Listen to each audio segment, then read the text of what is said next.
हम कथा सुनाते राम सकल गुण धाम की। हम कथा सुनाते राम सकल गुण धाम की।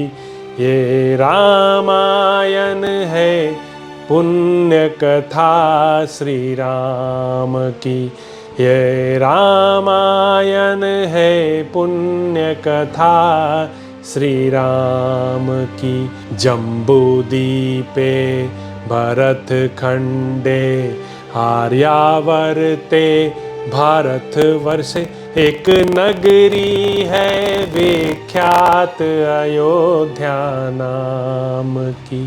यह जन्म भूमि है परम पूज्य श्री राम की। यह जन्म भूमि है परम पूज्य श्री राम की। यह रामायण है पुण्य कथा श्री राम की। यह रामायण है पुण्य कथा श्री राम की। श्रीमद् वाल्मीकि रामायण भारत का स्वर्णिम महाकाव्य। 43वां सर्ग। सुग्रीव का उत्तर दिशा के स्थानों का परिचय देते हुए शतबली आदि वानरों को यहां भेजना। इस प्रकार अपने श्वशुर को पश्चिम दिशा की ओर जाने का संदेश दे सर्वज्ञ सर्ववानर शिरोमणि वानरेश्वर राजा सुग्रीव अपने हितैषी शतबली नामक वीर वानर से श्री रामचंद्र जी के हित की बात बोले। पराक्रमी वीर, तुम अपने ही समान 1,00,000 वनवासी वानरों को जो यमराज के बेटे हैं साथ लेकर अपने समस्त मंत्रियों सहित उस उत्तर दिशा में प्रवेश करो जो हिमालय रूपी आभूषणों से विभूषित है, और वहां सब और यशस्विनी श्री राम पत्नी सीता का अन्वेषण करो। अपने मुख्य प्रयोजन को समझने वाले वीरों में श्रेष्ठ वानरों, यदि हम लोगों द्वारा दशरथ नंदन भगवान श्री राम का प्रिय कार्य संपन्न हो जाए तो हम उनके उपकार के ऋण से मुक्त और कृतार्थ हो जाएंगे। महात्मा श्री रघुनाथ जी ने हम लोगों का प्रिय कार्य किया है, उसका यदि कुछ बदला दिया जा सके तो हमारा जीवन सफल हो जाए। जिसने कोई उपकार न किया हो, वह भी यदि किसी कार्य के लिए प्रार्थी होकर आया हो तो जो पुरुष उसके कार्य को सिद्ध कर देता है उसका जन्म भी सफल हो जाता है। फिर जिसने पहले के उपकारी के कार्य को सिद्ध किया हो, उसके जीवन की सफलता के विषय में तो कहना ही क्या है। इसी विचार का आश्रय लेकर मेरा प्रिय और हित चाहने वाले तुम सब वानरों को ऐसा प्रयत्न करना चाहिए जिससे जनक नंदिनी सीता का पता लग जाए। शत्रुओं की नगरी पर विजय पाने वाले ये नरश्रेष्ठ श्रीराम समस्त प्राणियों के लिए माननीय हैं। हम लोगों पर भी इनका बहुत प्रेम है। तुम सब लोग बुद्धि और पराक्रम के द्वारा इन अत्यंत दुर्गम प्रदेशों, पर्वतों और नदियों के तटों पर जा जाकर सीता की खोज करो।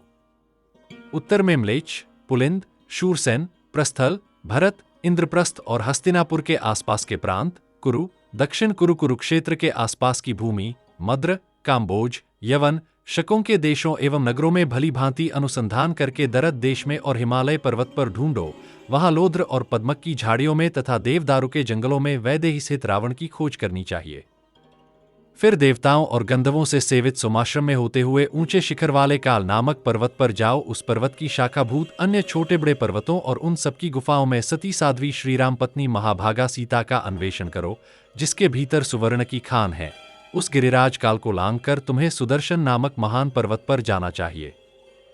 उससे आगे बढ़ने पर देवसख नाम वाला पहाड़ मिलेगा जो पक्षियों का निवास स्थान है। वह भांति भांति के विहंगमों से व्याप्त तथा नाना प्रकार के वृक्षों से विभूषित है।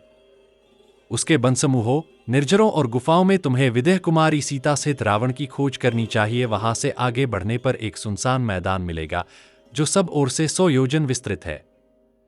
यहां नदी, पर्वत, वृक्ष और सब प्रकार के जीव जंतुओं का अभाव है।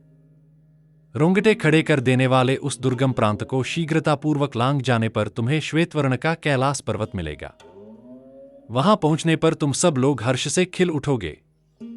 वहीं विश्वकर्मा का बनाया हुआ कुबेर का रमणीय भवन है जो श्वेत बादलों के समान प्रतीत होता है।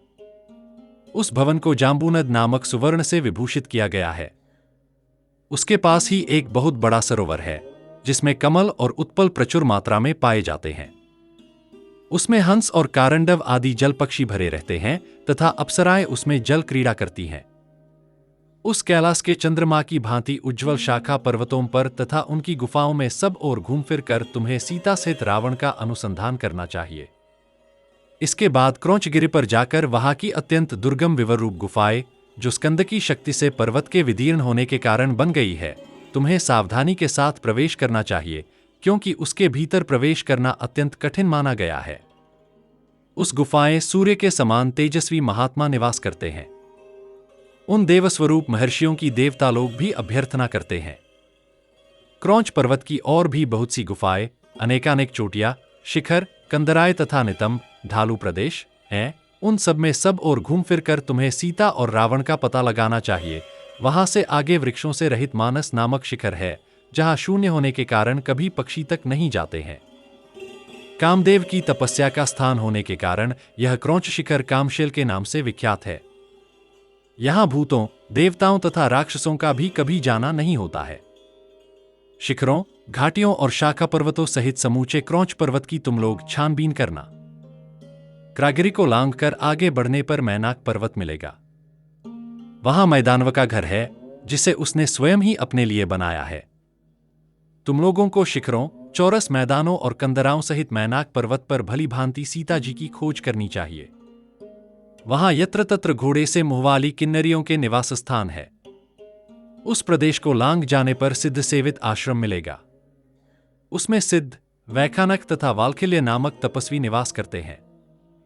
तपस्या से उनके पाप धुल गए हैं। उन सिद्धों को तुम लोग प्रणाम करना और विनीत भाव से सीता का समाचार पूछना। उस आश्रम के पास वैखानसर के नाम से प्रसिद्ध एक सरोवर है, जिसका जल वहां यक्षों के स्वामी विश्ववाकुमार श्रीमान राजा कुबेर, जो समस्त विश्व के लिए वंदनीय सुवर्णमय कमलों से आच्छादित रहता है।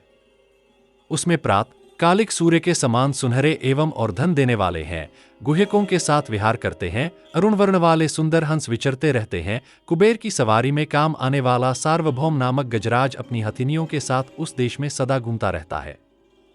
उस सरोवर को लांघ कर आगे जाने पर सूना आकाश दिखाई देगा। उसमें सूर्य, चंद्रमा तथा तारों के दर्शन नहीं होंगे। वहां न तो मेघों की घटा दिखाई देगी और न उनकी गर्जना ही सुनाई पड़ेगी। तथापि उस देश में ऐसा प्रकाश छाया होगा, मानो सूर्य की किरणों से ही वह प्रकाशित हो रहा है। वहां अपनी ही प्रभा से प्रकाशित तपसिद्ध देवोपम महर्षि विश्राम करते हैं। उन्हों की अंग प्रभा से उस देश में उजाला छाया रहता है। उस प्रदेश को लांघकर आगे बढ़ने पर शैलोदा नाम वाली नदी का दर्शन होगा। उसके दोनों तट पर कीचक, वंशिकी सी ध्वनि करने वाले बॉस हैं, यह बात प्रसिद्ध है। वे बॉस ही साधन बनकर सिद्ध पुरुषों को शैलोदा के उस पार ले जाते और वहां से इस पार ले आते हैं। जहां केवल पुण्यात्मा पुरुषों का वास है, वह उत्तर कुरुदेश शैलोदा के तट पर ही है। उत्तर कुरुदेश में नील वैदूर्यमणि के समान हरे हरे कमलों के पत्तों से सुशोभित सहस्रों नदियां बहती हैं, जिनके जल सुवर्णमय पद्यों से अलंकृत अनेकानेक पुष्करिणियों से मिले हुए हैं। वहां के जलाशय लाल और सुनहरे कमल समूहों से मंडित होकर प्राप्त काल उदित हुए सूर्य के समान शोभा पाते हैं। बहुमूल्य मणियों के समान पत्तों और सुवर्ण के समान कांतिमान केसरों वाले विचित्र विचित्र नील कमलों के द्वारा वहां का प्रदेश सब ओर से सुशोभित होता है। वहां की नदियों के तट गोल गोल मोतियों, बहुमूल्य मणियों और सुवर्णों से संपन्न है। इतना ही नहीं, उन नदियों के किनारे संपूर्ण रत्नों से युक्त विचित्र विचित्र पर्वत भी विद्यमान हैं, जो उनके जल के भीतर तक घुसे हुए हैं। उन पर्वतों में से कितने ही सुवर्णमय हैं, जिनसे अग्नि के समान प्रकाश फैलता रहता है। वहां के वृक्षों में सदा ही फल फूल लगे रहते हैं और उन पर पक्षी चहकते रहते हैं। वे वृक्ष दिव्य गंध, दिव्य रस और दिव्य स्पर्श प्रदान करते हैं तथा प्राणियों की सारी मनचाही वस्तुओं की वर्षा करते रहते हैं। इनके सिवा दूसरे दूसरे श्रेष्ठ वृक्ष फलों के रूप में नाना प्रकार के वस्त्र, मोती और वैदूर्यमणि से जटित आभूषण देते हैं, जो स्त्रियों तथा पुरुषों के भी उपयोग में आने योग्य होते हैं। दूसरे उत्तम वृक्ष सभी ऋतुओं में सुखपूर्वक सेवन करने योग्य अच्छे अच्छे फल देते हैं। अन्यान्य सुंदर वृक्ष बहुमूल्य मणियों के समान विचित्र फल उत्पन्न करते हैं। कितने ही अन्य वृक्ष विचित्र बिछौनों से युक्त शैयाओं को ही फलों के रूप में प्रकट करते हैं। मन को प्रिय लगने वाली सुंदर मालाएं भी प्रस्तुत करते हैं। बहुमूल्य पेय पदार्थ और भांति भौतिके भोजन भी देते हैं तथा रूप और यौवन से प्रकाशित होने वाली सद्गुणवती युवतियों को भी जन्म देते हैं। वहां सूर्य के समान कांतिमान गंधर्व, किन्नर, सिद्ध, नाग और विद्याधर सदा नारियों के साथ क्रीड़ा विहार करते हैं। यहाँ के सब लोग पुण्यकर्मा हैं, सभी अर्थ और काम से संपन्न हैं तथा सब लोग काम क्रीड़ापरायण होकर युवती स्त्रियों के साथ निवास करते। वहां निरंतर उत्कृष्ट हास परिहास की ध्वनि से युक्त गीतवाद्य का मधुर घोष सुनाई देता है, जो समस्त प्राणियों के मन को आनंद प्रदान करने वाला है। वहां कोई भी अप्रसन्न नहीं रहता, किसी की भी बुरे कामों में प्रीति नहीं होती। यहां रहने से प्रतिदिन मनोरम गुणों की वृद्धि होती है। उस देश को लांघकर आगे जाने पर उत्तर दिग्वर्ती समुद्र उपलब्ध होगा। उस समुद्र के मध्य भाग में सुमगिरी नामक एक बहुत ऊंचा सुवर्णमय पर्वत है, जो लोग स्वर्गलोक में गए हैं, ये तथा इंद्रलोक और ब्रह्मलोक में रहने वाले देवता उस गिरिराज सुमगिरी का दर्शन करते हैं। वह देश सूर्य से रहित है तो भी सुमगिरी की प्रभा से सदा प्रकाशित होता रहता है। तपते हुए सूर्य की प्रभा से जो देश प्रकाशित होते हैं, उन्हीं की भांति उसे सूर्य देव की शोभा से संपन्न सा जाना चाहिए। यहां विश्वात्मा भगवान विष्णु, एकादश रुद्रों के रूप में प्रकट होने वाले भगवान शंकर तथा ब्रह्मर्षियों से घिरे हुए देवेश्वर ब्रह्माजी निवास करते हैं। तुम लोग उत्तर कुरु के मार्ग से सुमगिरी तक जाकर उसकी सीमा से आगे किसी तरह बढ़ना। तुम्हारी तरह दूसरे प्राणियों की भी वहां गति नहीं है, यह सुमगिरी देवताओं के लिए भी दुर्गम है। अतः उसका दर्शन मात्र करके तुम लोग शीघ्र लौट आना। श्रेष्ठ वानरों, बस उत्तर दिशा में इतनी ही दूर तक तुम सब वानर जा सकते हो, उसके आगे न तो सूर्य का प्रकाश है और न किसी देश आदि को सीमा ही। अतः आगे की भूमि के संबंध में मैं कुछ नहीं जानता। मैंने जो जो स्थान बताए हैं उन सब में सीता की खोज करना और जिन स्थानों का नाम नहीं लिया है वहां भी ढूंढने का ही निश्चित विचार रखना। अग्नि और वायु के समान तेजस्वी तथा बलशाली वानरों, विदेशनंदिनी सीता के दर्शन के लिए तुम जो जो कार्य या प्रयास करोगे, उन सबके द्वारा दशरथ नंदन भगवान श्री राम का महान प्रिय कार्य संपन्न होगा तथा उसी से मेरा भी प्रिय कार्य पूर्ण हो जाएगा। वानरों, श्री रामचंद्र जी का प्रिय कार्य करके जब तुम लौटोगे, तब मैं सर्वगुण संपन्न एवं मनोनुकूल पदार्थों के द्वारा तुम सब लोगों का सत्कार करूंगा। तत्पश्चात तुम लोग शत्रुहीन होकर अपने हितैषियों और बंधुबांधवों सहित कृतार्थ एवं समस्त प्राणियों के आश्रयदाता होकर अपनी प्रियतमाओं के साथ सारी पृथ्वी पर सानंद विचरण करोगे। इस प्रकार श्री वाल्मीकि निर्मित आर्ष रामायण आदि काव्य के किष्किंधा कांड में 43वां सर्ग पूरा हुआ। हम कथा सुनाते राम सकल गुण धाम की, हम कथा सुनाते राम सकल गुण धाम की।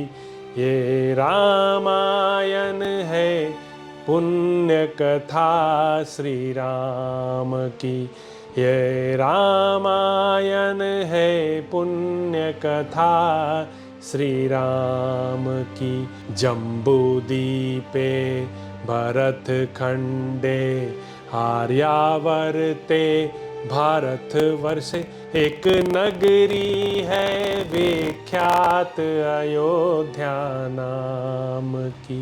यह जन्म भूमि है परम पूज्य श्री राम की, यह जन्म भूमि है परम पूज्य श्री राम की। यह रामायण है पुण्य कथा श्री राम की, यह रामायण है पुण्य कथा श्री राम की।